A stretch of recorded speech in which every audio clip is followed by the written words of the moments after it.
Vous êtes maintenant rentré en France et voilà la raison qui vous a poussé jusqu'à l'antenne d'Eurosport 2. Eurosport 2 qui est d'ailleurs très heureux de vous accueillir aujourd'hui. Pour l'heure, place aux athlètes qui vont arriver dans quelques instants avec un premier match qui compte en fait les moins bien classés des qualifications, ceux qui ont été retenus parmi les 8, mais les 3 moins bien classés, les 3 pires, pourrait-on dire. C'est-à-dire qu'à l'issue d'une certaine des qualifications, il y a un total qui s'est passé et les 8 premiers sont en finale. Sauf que le 8e, 7e, 6e vont s'affronter. Et c'est de ce match-là, le vainqueur va rencontrer les 3 autres joueurs. Ah oui, c'est le principe des matchs en individuel. Tout à fait. Les Masters après l'épreuve par équipe. Il y a que le premier joueur qui lui est sûr de faire la finale. Voilà, et alors le premier joueur, le meilleur, celui qui a été le mieux classé jusqu'à maintenant, il s'agit de Dennis Eklund, le Suédois, avec, on peut le dire quand même, plus de 140 de moyenne. Un score assez remarquable. Plus de 240 de moyenne, ce qui est exceptionnel sur les qualifications. Alors on découvre un Monaco que tout à fait. J'espère la plupart de nos téléspectateurs, de nos abonnés connaissent. Et les voilà. Et merci encore à Bruno d'avoir pu organiser ça. Alors oui, Bruno, il fallait le faire quand même. Donc déjà il est gaucher. Et Tony Régnier. Alors là on a les 3 joueurs qui sont arrivés en 8e, 7e, 6e position. À l'issue de ce match, celui qui va gagner, qui fera la meilleure ligne, passera le tour supplémentaire pour rencontrer les joueurs classés en 5e, 4e et 3e position. Alors voilà, Phil Hust, le Hollandais, accompagné pour cette première rencontre de 2 Français. Donc on a aperçu le premier, Tony Régnier. Tout à fait. L'autre Français, c'est Bruno Bidon, qui est aussi l'un des instigateurs. Qui est l'instigateur effectivement de ça, qui grâce à sa passion et à sa volonté réussit à monter ça. L'ensemble de l'European Bowling. C'est grâce à lui que ça existe. Et bien sûr en partenariat avec Eurosport 2 qu'il ne faut pas oublier. Mais qu'on n'oublie pas puisque nous sommes sur Eurosport 2. Exactement, donc on peut vous remercier. Et on voit que Phil Hust a malheureusement une entente difficile puisqu'il commence par un split difficile. C'est à Bruno de jouer. Voilà Bruno Bidon, qu'on remercie à l'occasion de ce passage à l'antenne. Et dont on va pouvoir quand même admirer un petit peu le grand talent, puisque lui aussi fait partie des Little Few. Exactement. Et là, il a un strike, ce qu'on appelle un Brooklyn. Strike à gauche, c'est pas grave, ça fait strike. Je pense qu'après, au prochain ball, il va se caler. Un petit peu se réveiller, petit à petit, gagner en autonomie du bras droit, pourrait-on dire. Tout à fait. Alors, Tony Régnier, gaucher. Gaucher, et là, il a un wash-out. C'est rare. C'est un choix difficile. C'est mauvaise paire. Tout à fait. Donc là, on n'a pas vu qu'il a fait. Ce qu'il a fait, donner le coup Phil Hust, refait un strike. Donc c'est plutôt bon. Je ne pense pas qu'on va toutes les frames puisque il faut quand même avancer. Tout à fait. On voit Bruno qui joue. Donc c'est un petit résumé des premières frames pour l'instant. Ça nous permet aussi d'un petit peu commencer à analyser, à comprendre le jeu de chacun des joueurs. Hust, le Hollandais. Là, c'est le Français Régnier qui est en tête forcément, le Hollandais qui n'est pas forcément le plus calé. Pourtant, il était arrivé en 6e position. Oui, et pourtant, il avait sur les 3, on peut considérer que c'est quand même des semi-pros. Faut le dire. Seul semi-pro de cette partie. Non, il y a quand même Bruno, mais c'est quand même qui joue sur les joutes internationales. Et là, il est moins bien parti. Est-ce qu'il s'est pas calé? Est-ce qu'il n'a pas trouvé sa ligne de jeu? C'est fort possible. Pourtant, on voit de belles boules. Il est très fluide comme joueur. Effectivement, c'est un... On voit le Russe derrière qui fait un petit signe. Et les Russes qu'on va découvrir un petit peu plus tard quand même. Tout à fait. Et alors là, spare efficacement effacé. Tout à fait. Dernière quille. Quand on fait 9 ou 8 en général, il n'y a pas trop de problème. À ce niveau-là, le spare se fait. Alors vous allez aussi pouvoir nous aider un petit peu sur les cas de figure les plus difficiles. Oui. Avec justement des spares peut-être un peu plus compliqués, infermables, comme on dit. Oui, infermables, injouables.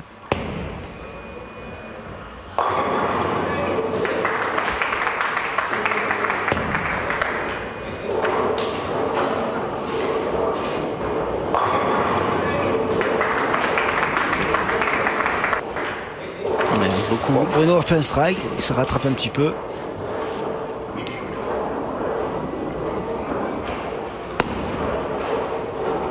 Au gaucher. Anthony Régnier. On peut mieux admirer la technique sur un gaucher vu l'angle des caméras. Tout à fait. Tout à fait. Ça nous permet sa boulette de voir un peu plus lente que c'est le joueur avec qui il joue. Belle courbe. Oh là là. Malheureusement. Par contre, voilà, là on a vraiment. C'est le big split. Et ça, c'est pratiquement infermable. On est sur des coups qui sont infermables. Alors là, il y a quoi là? Il y a la 3 et la 9, c'est quelque chose comme ça? C'est la 7 et la 10. La 7 et la 10. Les deux quilles extrêmes. D'accord. Celles qui sont tout au fond. Tout au fond, à gauche et à droite. Qui normalement partent lorsque les premières sont touchées. Tout à fait. Qui sont brassées, ce qu'on appelle brassées et les autres quilles. Et là, Bruno a aussi ce qu'on appelle. Il a failli avoir le Big Four. Ouais, là, le seul cas de figure qui reste, c'est de choisir ou la gauche ou la droite. Dans le cas de Bruno, naturellement, il va prendre la gauche vu qu'il reste 2 quilles alors qu'il reste une quille à droite. Tout à fait. On aperçoit Bernard Morat. On a aperçu Bernard Morat. Et oui, Bernard Morat qui nous accompagne assez souvent sur cette antenne. Bon. On lui fait un petit coucou, lui qui n'est pas là aujourd'hui. Enfin, ça va, à la place, on a gagné un Eric Palace. Je vous remercie. C'est dommage. Ouh, la gouttière. Ouais. Ça va faire mal quand même au score final. Pas... On peut pas. C'est difficile de jouer, s'occuper de l'organisation, tout gérer. Il est déjà en finale. C'est bien pour lui.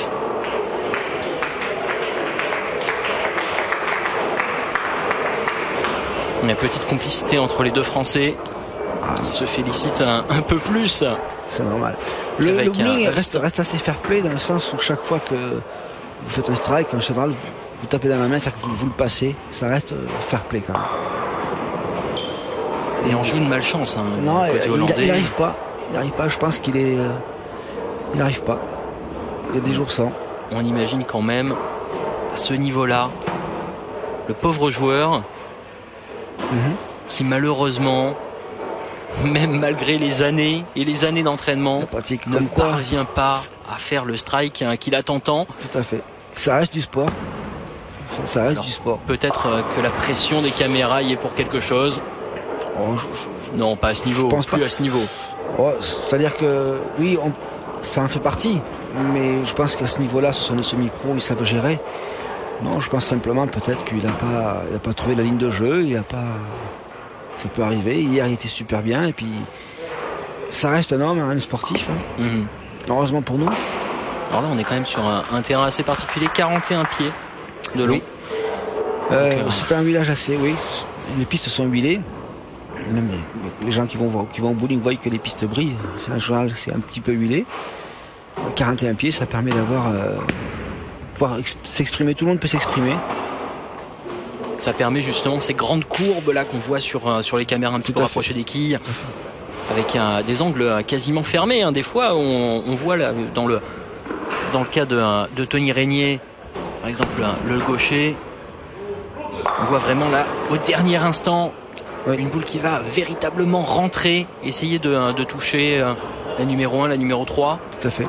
Pour un gaucher, c'est la quille numéro 1 et la quille numéro 2, c'est l'idéal. Et pour un droitier, c'est ce qu'on appelle la quille numéro 1 et la quille numéro 3, c'est la poche. Oui, ça s'appelle la poche.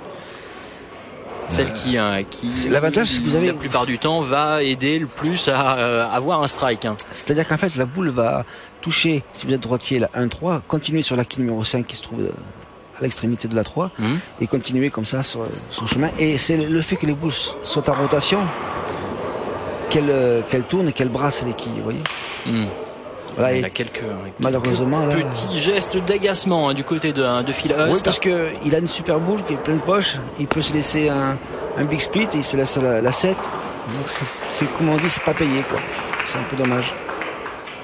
Et il s'est fait les bras quand même, le Hollandais. Tout à fait. Alors, c'est un costaud. On peut l'emmener tard le soir. C'est un copain comme ça. Je sais pas. On peut compter sur lui. Mieux vaut ne pas l'avoir en face. Ouais. Enfin, ça reste un garçon très sympathique en tous les cas. On imagine quand même. Et le gaucher, il fait strike. Le strike. Tout à fait.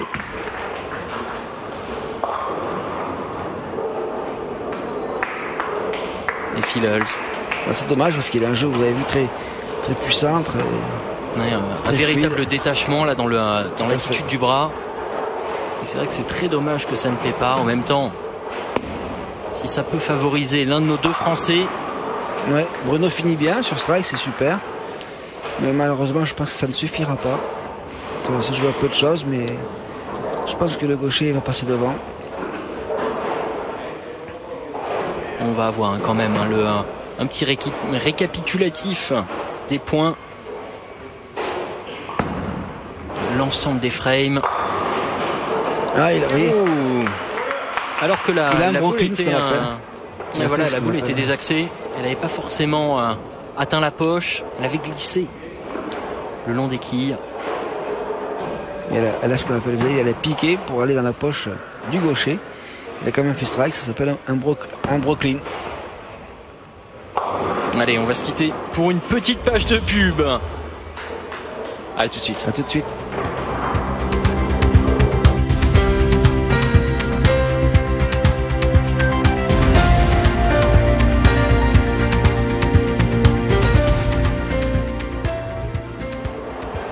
Allez, de retour à Monaco pour la compétition individuelle.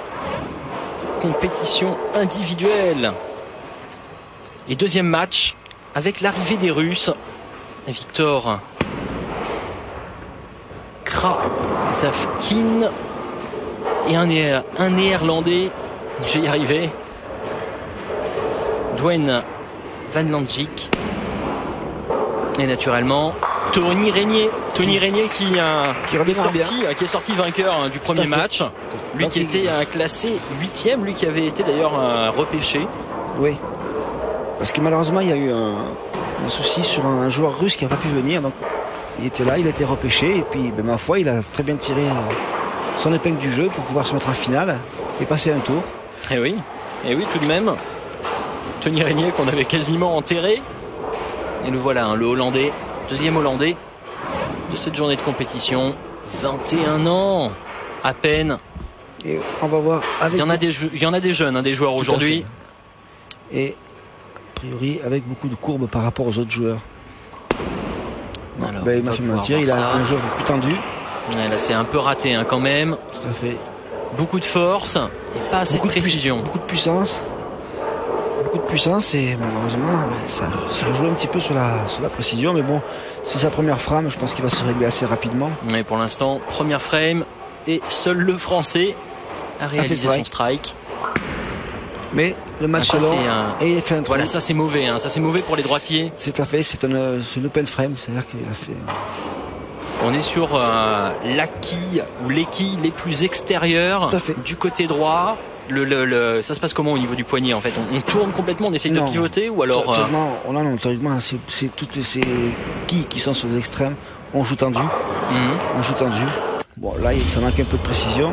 Allez, petit récapitulatif. On voit que c'est le Français qui est en tête. 6 frames. Et oui, Tony Régnier, le repêché, qui au final a véritablement l'événement des deux premiers matchs pour l'instant. Ça arrive des fois. 7e frame, on est déjà quasiment à la fin de cette deuxième rencontre. Enfin, il reste 5 frames encore et il peut se passer beaucoup de choses. On a déjà dépassé la moitié. Les plus importantes ne sont pas encore arrivées. C'est ça qu'on devrait dire. 8, 9, 10, c'est là que ça va se jouer. Ah oui, et on va il a vraiment le Hollandais qui sait faire pivoter. Il s'est bien ressaisi.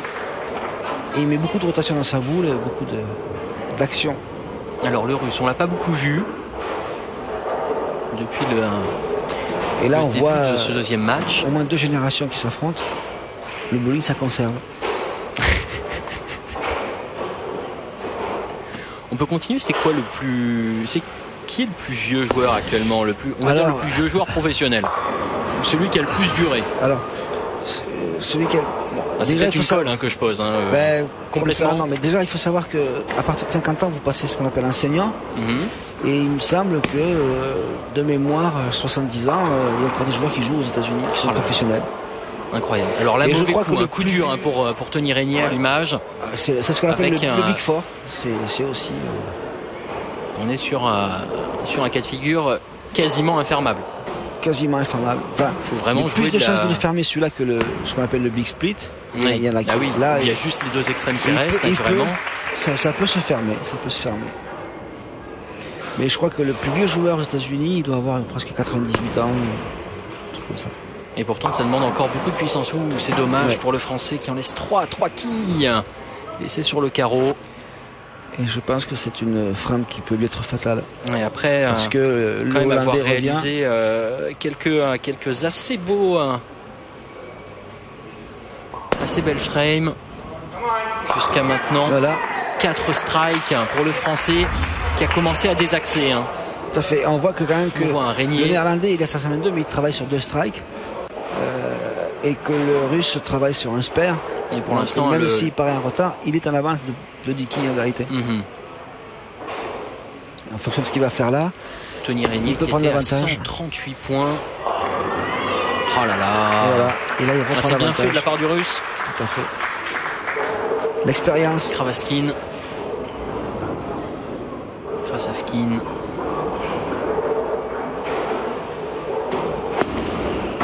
Et retour sur le Français.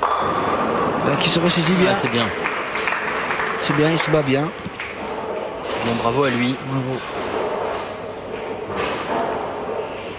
Mais le Néerlandais, là, il est bien parti.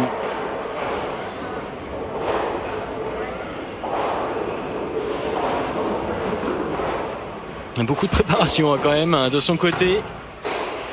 Tout à fait. Le bowling reste un sport de précision, donc il y a tout un rituel de concentration, de rentrer dans son jeu.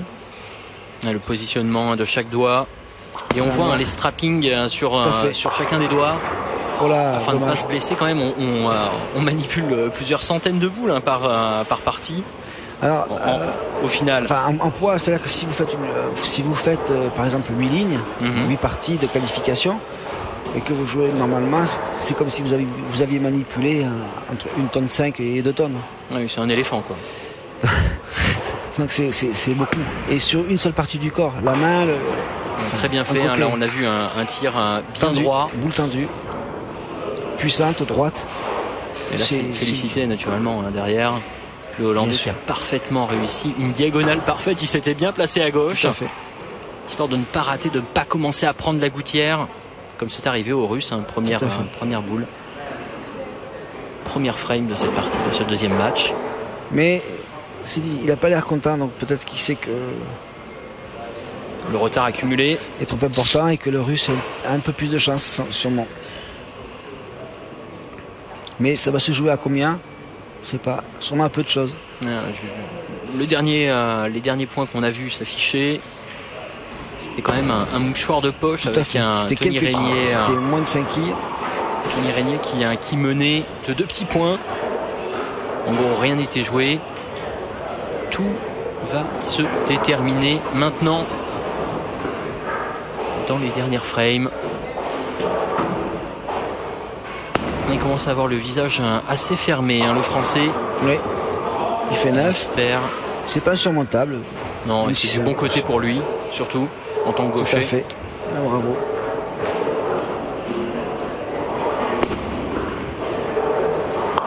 Voilà. Impeccable. Vous voyez la quille. Vous voyez le chemin qu'elle a parcouru. C'est dommage qu'on ne le voit pas au ralenti. Mais s'il y avait eu la 10 de l'autre côté, il pouvait fermer cette 10.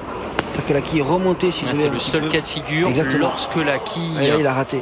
De droite est expulsée complètement vers la gauche ou l'inverse. Elle touche ce qu'on appelle le tablier et elle revient. Et voilà. Mais elle peut, c'est de l'hypothétique. Voilà. Là, on est quand même, on n'est pas sur une science exacte. Non, surtout pas. Il y a beaucoup de paramètres. Ouh là là, ça c'est un.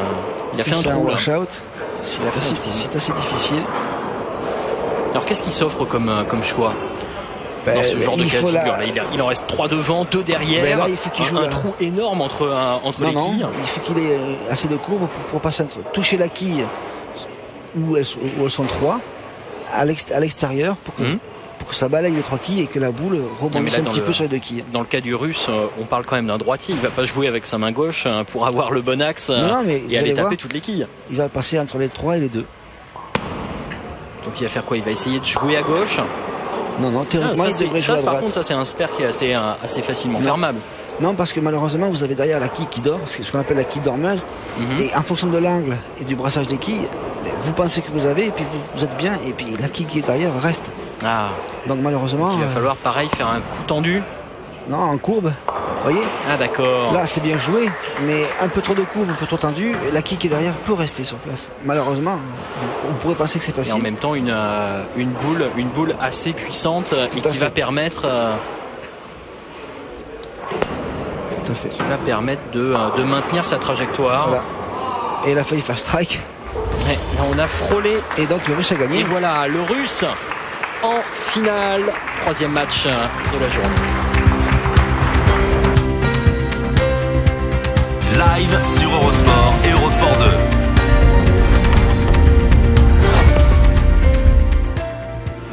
Allez, de retour après cette petite page de publicité. 3e match. Et déjà notre vainqueur. Et là on voit Russe. Le Russe le plus jeune, 17 ans, membre de l'équipe de Russie. Voilà, très là, sympa on aussi. a 2 Russes quand même là sur le terrain. Il part bien. On arrive sur du lourd avec notamment Matt Miller. Et on voit Karmin King, le Russe. Kravaxin. Merci. Voilà, c'est... C'est-à-dire qu'au Scrabble, ça fait des points. Ah oui, là ça commence à faire beaucoup de points, mais je ne sais même pas s'il y a 2 cas au Scrabble.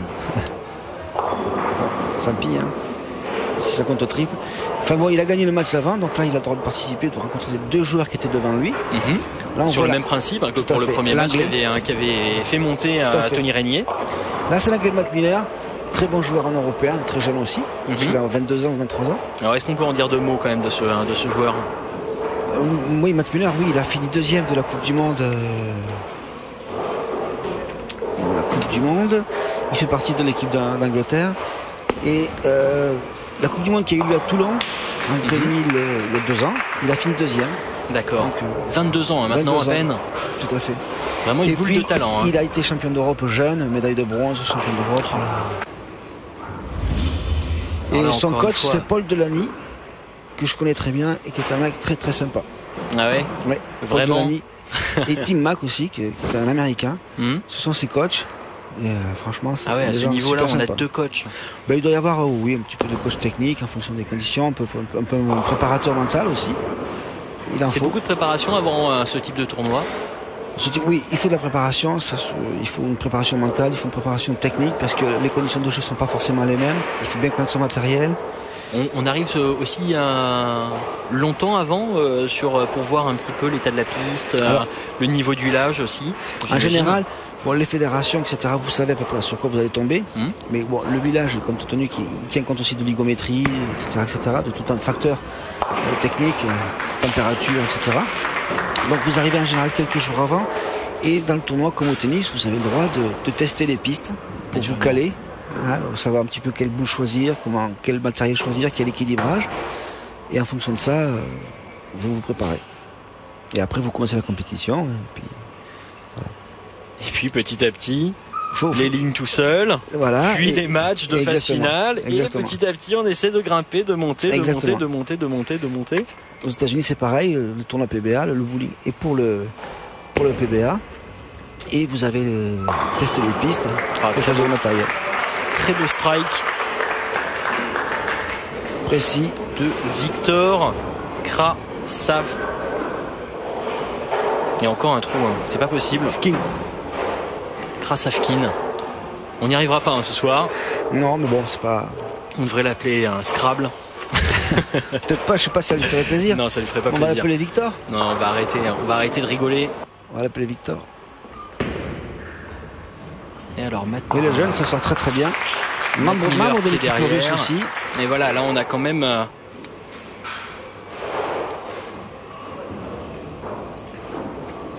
Et Matt Miller est un joueur très puissant avec beaucoup de courbes. Alexander Minenko, le jeune russe.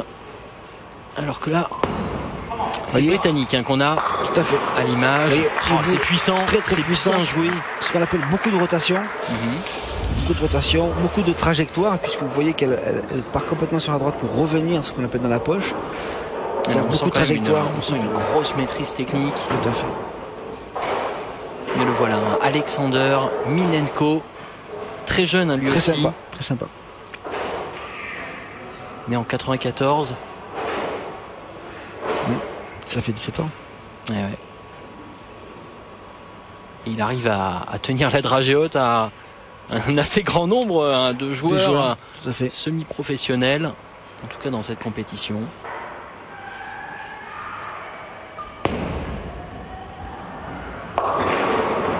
Il est un peu plein. Ouais, on sent qu'il avait beaucoup envie, mais la réalisation est un peu, on va dire, une boule qui arrive peut-être un petit peu trop au centre, un petit peu trop sur Tout à la fait. numéro 1. Tout à fait. Ouais, ça Elle va est être ça. ce qu'on appelle trop pleine. Bon, ça va, il s'en sort pas trop mal puisqu'il fait 8 avec un spare relativement facile à fermer à ce niveau de compétition. Et lui aussi, une longue concentration Une préparation.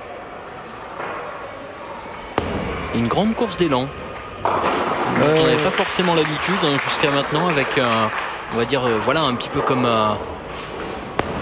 Krasavkin Donc qui a fait 9 et fait son spare. et En général, un joueur un petit peu plus costaud qui va vous peut-être savez, un petit peu moins avoir besoin de se lancer pour lancer sa propre boule. tout à fait. Mais ça dépend un petit peu de leur morphologie, de leur timing. Mhm. Mais il y a une règle de base. De toute façon, le bowling, Oulala. c'est ce qu'on Oulala, appelle. oulala, un 10e frame. C'est là où tout se joue. En général, on dit bras lent, boule rapide. Bras lent, Boule rapide. boule rapide. Ça, c'est l'apologie de la puissance pure. Je sais pas si c'est la puissance pure, mais en général, c'est ce qui se dit. C'est-à-dire que c'est toute en fluidité. Ah, il a l'air gêné, hein. Alexander. Spare, il laisse une seule quille. Et là, on parle quand même de la 10e frame, hein. On parle de celle qui est la plus importante. L'instant le plus important du match. Il rate. Ouh. Ça va être assez difficile à expliquer à son coach. Ah, c'est On dur. imagine quand même qu'il l'a travaillé, hein, ce cas Tout à fait. de figure. Une erreur de jeunesse.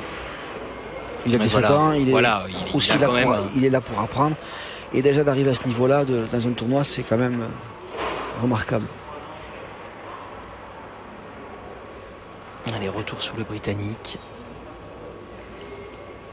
Qui a joué aux États-Unis aussi. Matt Miller, hein, il est arrivé 3e des qualifications. D'ailleurs, juste derrière Minenko Alexander. Et là, je pense qu'il est en train de faire le trou. Là, il prend de Pour aller l'avance, vers là, il la gratte, finale. là, il gratte. Donc, petit à petit, on Exactement. voit le Britannique qui réussit à sortir sa boule du jeu.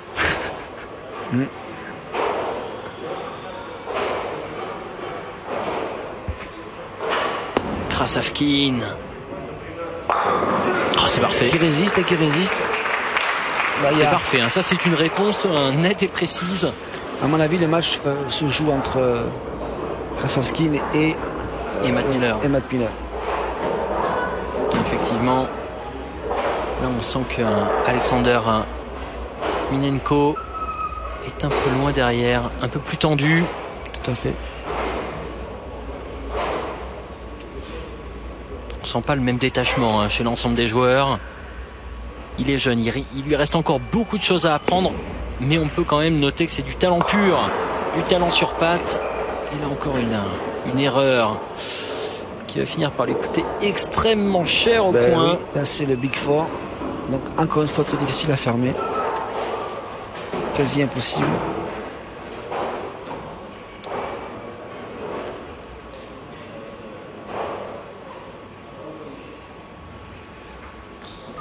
Il était parti sur les chapeaux de roue.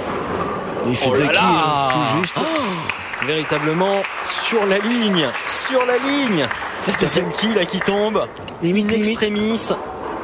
Mais vous voyez, c'était pas mal joué dans le sens où s'il avait tapé plus fort, la quille aurait pu basculer et partir de l'autre côté. Ouais. L'intention l'idée était bonne, la réalisation un peu moins, mais l'intention était très bonne. Ah, il faut jouer quand même avec la chance. Ouais, un petit peu quand même. Tout de même. Matt Miller. c'est un compromis de précision, de chance. Enfin, c'est toute cette alchimie. Ouais, un cumul de petits facteurs qui au final fabriquent les grands matchs, fabriquent peut-être les 300 points. Vous voyez la différence tout de suite. Et Matt Miller détendu. Surtout qui a envie à mon avis. Ouais. Je pense qu'il est en train de le match se joue là. Et je pense qu'il met la pression sur Krasavsky pour pouvoir l'obliger à jouer. Puisque... Et il veut faire sortir le jeu de son adversaire. Tout à fait. Dans cette 10e frame. Il met la pression. C'est le jeu. Amené à la faute. Amené à trop d'envie. Le faire jouer, de jouer ou l'obliger à. Là, c'est lui-même qui s'est un petit peu obligé. Non, mais 9, c'est une bonne entrée. Ouais, 9, c'est bien. De toute façon, on espère. Ça lui permet quand même de nettoyer ça rapidement. Avec une très jolie boule. Grise et dorée. Alors, on parle de boule dynamique et de boule pleine. Boule pleine? Non, c'est pas ça. La boule est rendue dynamique parce que vous transférez dans la boule. Et elle est pleine par rapport à ce qu'elle rencontre, à savoir les quilles. Il n'y a pas différents types de boules? Si, après vous avez forcément des matières différentes, des perçages différents, des équilibrages différents. Qu'est-ce que ça amène véritablement au jeu? Ça amène qu'en fonction de votre jeu, vous mettez plus de rotation dans la boule, plus de courbes, moins de courbes, plus de glisse. Mais ça, c'est le terrain aussi qui vous l'amène. Oui.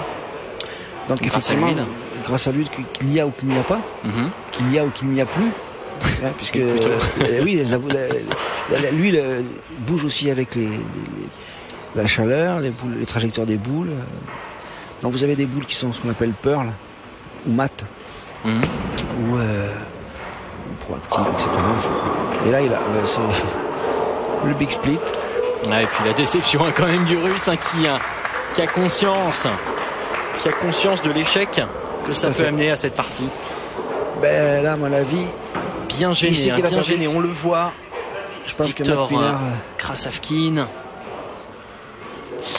il est tendu, il s'est reconcentré. C'était bien joué. Tout de même, l'envie était là.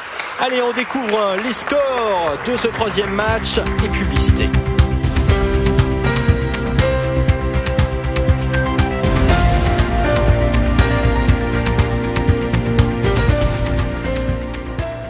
Allez, de retour avec la crème de cette compétition.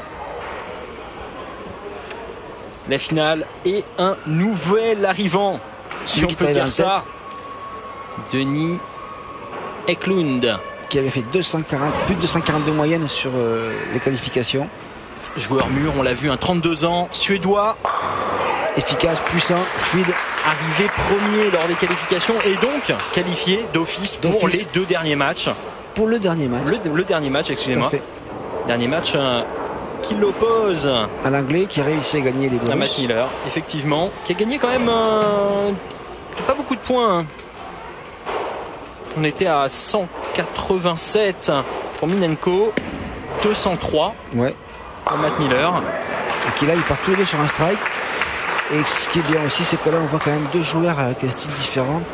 On voit un style beaucoup plus puissant chez Matt Miller, plus de courbes, et un style beaucoup plus fluide, si j'oserais dire très suédois. Et les Suédois qui sont quand même assez présents sur le bowling. En Europe, ça reste avec les Finlandais, Suédois, les Scandinaves sont très forts. C'est quand même les meilleures nations. Donc là, on a quand même et beaucoup de joueurs aux États-Unis aussi. Tout à fait. Il y a notamment un Finlandais, Mika Kovinemi, qui est sur le WBA. Vous voyez là, c'est très intéressant. On sent la maturité quand même. Et il n'a pas la même trajectoire sur la piste de droite que de gauche, parce que là, la première boule était très tendue. Et là, vous avez vu qu'il a beaucoup de courbes. Ça veut dire qu'il sait tout faire. Et c'est très intéressant. Là, on est sur un vrai niveau, un niveau quasi professionnel. Oui, c'est quasi professionnel. Les 2 joueurs, de toute façon. Ils ont un style différent. Vous voyez, regardez. Le Britannique. Encore beaucoup de puissance. On a vu l'envie, véritablement, quand il a lâché la boule. Il fait 9. Il fait strike, c'est pareil. Là, à ce niveau-là de la partie, ça ne change absolument rien. Tout à fait. À part peut-être dans le mental. Et ça, effectivement, on a vu tout à l'heure un Alexander Minenko qui s'est laissé pas mal miner. Oh là là, quelle courbe! Quelle courbe encore du Britannique. Matt Miller qui a effacé cette dernière quille. Aucun problème. Non, là ça ne pose pas de problème. Là, je pense, inciter un match de haut niveau. En tous les cas, c'est parti sur de très très bonnes bases. Belle finale en perspective. Le public monégasque qui est au rendez-vous naturellement. Lieu exceptionnel. Tout à fait. Ah oui, Monaco. Pour un match exceptionnel. Tout à fait. Bruno pensait que le prince Albert viendrait, il devait venir. Et malheureusement, il y a eu le G20. Ah oui. Donc il a eu d'autres préoccupations qu'on comprend aisément. Mais sinon, il aurait dû venir pour assister à cette finale. Prince Albert. Oui, ça aurait été un très intéressé par le bowling. Bel invité d'honneur quand même. Tout à fait. Sportif aussi. Eh oui. On l'oublie trop souvent. Dans tous les cas, Denis Selkoud est parti sur un triplé. Il est marié maintenant à une sportive. Tout à fait. Et là aussi. Un peu de chance quand même sur ce dernier strike. C'est le avec un retour de quille opportun. Excellent. Ça pimente le match là. Vous voyez, Denis Selkoud, lui aussi. Oh là là. Là, c'est les strikes parfaits. Et voilà, les frames se suivent et se ressemblent. Tout à fait. Là, on est calé. On sait ce qu'on a à faire. Ah, là, ne plus laisser une quille. C'est calé, ça répond bien. Et on va refaire un petit clin d'œil à Bernard Morin qui est dans les gradins premier rang. On va le voir sur le plan large avec ses lunettes qui ne quittent quasiment jamais. Hey, un 9. On l'a aperçu. Un Matt Miller qui laisse encore une quille. Et voilà, cette jolie boule grise et dorée. Ça s'appelle une boule de sperme, c'est-à-dire c'est une matière plus dure, une masse beaucoup plus simple qui permet d'avoir une boule qui se joue droite. Plus lourde? Non. Pas la même. C'est les mêmes poids que ces boules de strike, c'est ce qu'on appelle ces premières boules. Simplement, la masse est différente et il lui permet de ne pas se préoccuper de la trajectoire. Il la joue tendue et elle va tout droit. À quel point la matière. C'est une matière plastique. L'utilisation de chaque boule est précise. Alors que la boule de Denis Selkoud est différente dans la matière, dans l'équilibrage.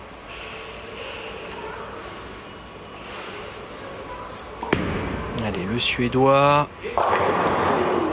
Oh, ça c'est dommage. Ouais, ça c'est pas de peau. Non. Plein centre, on l'a vu trembler la quille. Oui, la quille, elle a tourné sur elle-même, une quille est venue tourner autour. Ouais, là c'est elle, c'est cette quille là quasiment qui a fait tomber toutes ses copines. Tout à fait.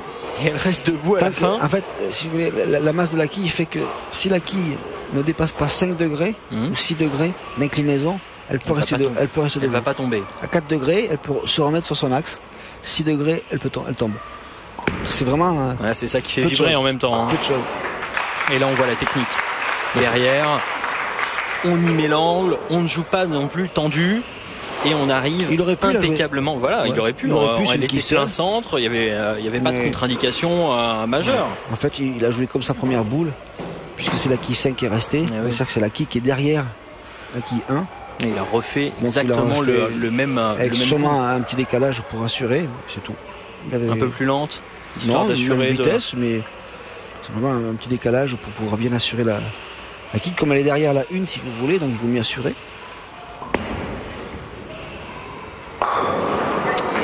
Matt Miller, là, ça y est, il est lancé, il est sur l'autoroute, sur l'autobahn. Excellent. Aucune limitation pour l'anglais. Voilà. Pour l'instant, qui s'est ressaisi après 2 spares. Débridé. Et aucun problème, ça y est. Le bras est à 100% de son efficacité. En face quand même, on a une sacrée concurrence. Le Suédois qui qui ne laisse pas transparaître ses émotions. Même visage depuis le début de la partie. Un match de finale qui s'annonce du tonnerre de Dieu. Tout à fait. Efficacité. Et effectivement, encore un strike de qualité dans cette finale. Ouais, là, c'est que là, c'est l'entraînement quasiment pour les deux. Là, c'est parfait. Je ne sais pas, mais quand on va partir à la boule ou arriver, on se dit, elle fait strike. Comment peut-elle faire, en sortant de la main? En sortant de la main, on sait quasiment qu'elle est parfaite.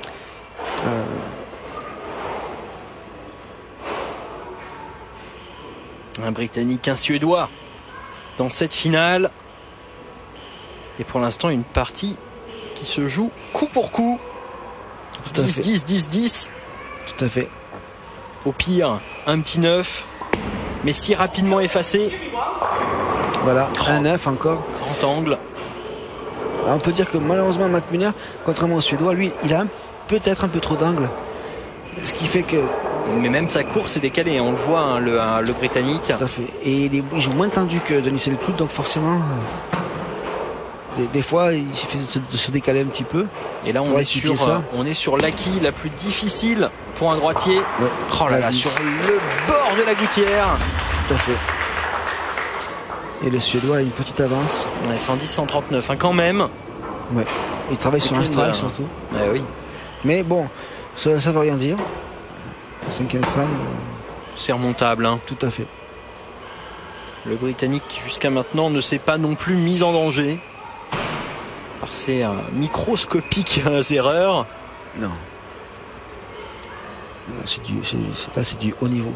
Et en tout cas, Denis Eklund qui nous offre un spectacle assez exceptionnel. Je voyais très, très fluide, très puissant. Ouh, là, il laisse des ouvertures. Ah oui, là, c'est un gros split. 4 quilles et un trou magistral au milieu. Il s'est peut-être un petit peu lâché. Parti un peu trop profond par rapport à sa courbe, sa trajectoire initiale, et ça paye pas, et tout de suite c'est ça le problème des gros. C'est le problème des gros bras. C'est pour ça que vous voyez que personnellement j'évite. Ouais. Je voudrais pas faire mal aux quilles. Mince. Il y a encore cette stratégie. Voilà. L'idée était bonne, c'était ça. Sauf que c'est aussi pour ça que le public qui avertit applaudit, va applaudir. C'est vrai qu'il a osé. Donc ça veut dire qu'il relance le match. Si l'Anglais fait strike, il se remet dans la partie. Il a ouvert la porte. On va voir s'il l'a saisi. Allez, l'occasion pour Matt Miller de revenir à quasi égalité ou à égalité. Quasi égalité. On serait plus très loin. Oh là, strike lancé. Oh là là là là là là. Et en plus il a de la chance, le Britannique. Et ça relance la partie. À mon avis, il doit y avoir que quelques quilles d'écart. Ils nous font le spectacle. Alors on en est à quoi au niveau des scores? On doit être à 150, 153, quelque chose comme ça. Ouais. Vraiment, on est tout près. Tout à l'heure, l'Anglais avait 29 quilles de retard. Il n'en a plus que 3. Mais on va voir.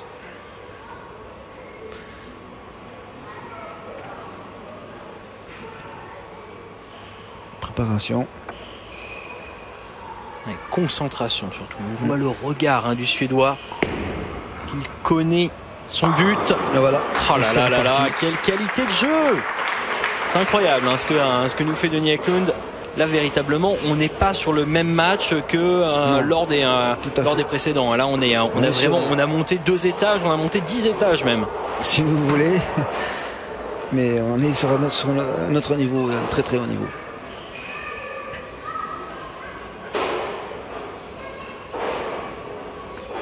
On est quand même sur 2 joueurs qui jouent en équipe nationale. Qui sont dans l'équipe nationale, qui ont joué sur le tour, qui jouent en Europe, qui ont gagné des tournois internationaux. Donc c'est du très haut niveau. La preuve année, ils se rendent coup pour coup. Très impressionnant. Vous voyez, il y a 10 quilles d'écart. Ouais. Enfin, 8e frame terminé. C'est maintenant que 9e et 10e frame, c'est maintenant que ça va se jouer. Et on voit dans la préparation de Denis Eklund qui repasse un coup de chiffon sur sa boule. Là, ça y est, là, c'est la dernière ligne droite, celle où va se jouer le titre de Monaco. Tout à fait. Et en général, on dit strike à la 9, strike de champion. Et la frame numéro 9 prépare à la 10e frame.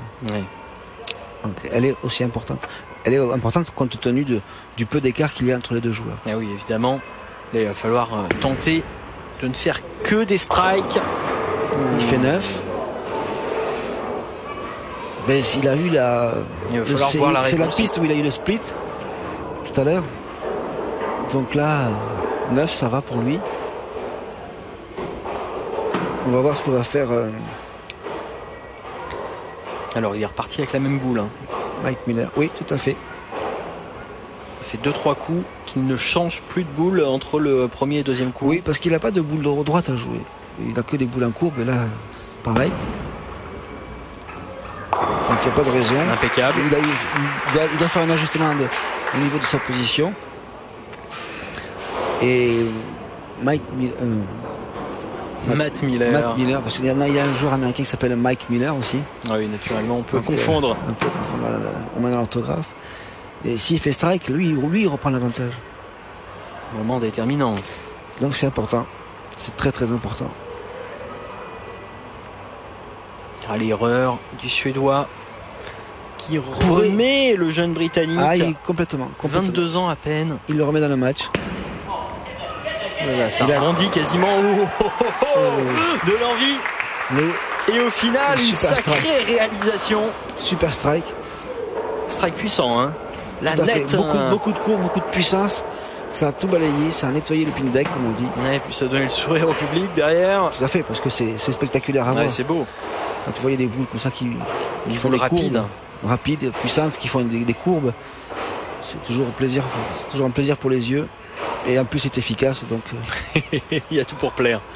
Exactement. Alors attention. Entrée dans la 10e frame. Exactement. La dernière. Celle où tout peut se jouer. Grosse erreur. Non. Et donc là, quand même, on a une règle particulière. Parce que si vous avez vu les quilles, il aurait pu se laisser 7-10. La quille numéro 7 est tombée vraiment parce qu'il y a eu de la puissance et du brassage. Donc, qu'il avait préparé en amont, d'ailleurs. Il s'en tire bien. Et il le sait. Vous voyez, là, il reprend une autre boule pour ça. Ouais, là, on est parti sur une trajectoire bien tendue. C'est ça le terme. Tout à fait. Je m'améliore. Non, mais c'est génial. Pas de problème. Impeccable. Je ne l'ai pas vu rater un spare, je pense. J'ai pas senti qu'il avait loupé un spare. Et le bowling commence par là. Fermer ses spares. Les strikes viennent après. Souvent, beaucoup de matchs se gagnent au spare. Avec ces toutes petites erreurs qu'il faut corriger. Il a fait que des 9 ou strike et un split qui aurait pu lui coûter cher. Mauvais split. Mais tout dépend de ce que va faire Miller derrière. Enfin, mauvais split, c'était bon pour nous, pour le spectacle. Exactement, parce que ça a relancé. C'est des chemins. Ils ont relancé le match et maintenant, allez, Matt Miller. Il a le match là. Le quasi homonyme de Mike Miller. Il a jeune joueur anglais qui va devoir sortir son plus beau bowling. Ah oui, là il y a concentration. Là, il lui faut un spare de toute façon. Il faut un spare. Il lui faut un spare minimum pour. Ou il lui faut un strike là. Là, qu'est-ce qu'il a dans la tête là? Il veut le strike là. Il veut le strike. Il veut en. Ce ne sera pas le dernier strike qu'il va vouloir.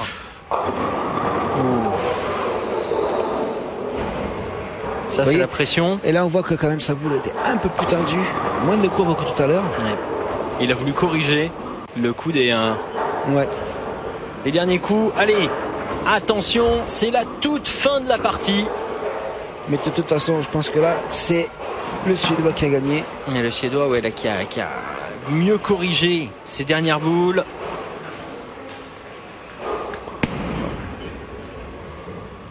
C'était dernier essai. C'est assez beau quand même ce que vous a réalisé Matt Miller, qui va terminer sur un score de 205-212 pour le Suédois qui repart avec la coupe, qui repart de Monaco avec la coupe Denis Eklund, vainqueur de ce Monaco Master, de cette finale. Merci. Allez, bonne soirée Eric. Merci. À bientôt sur le bowling avec Et à bientôt sur Eurosport 2. Merci. Ciao.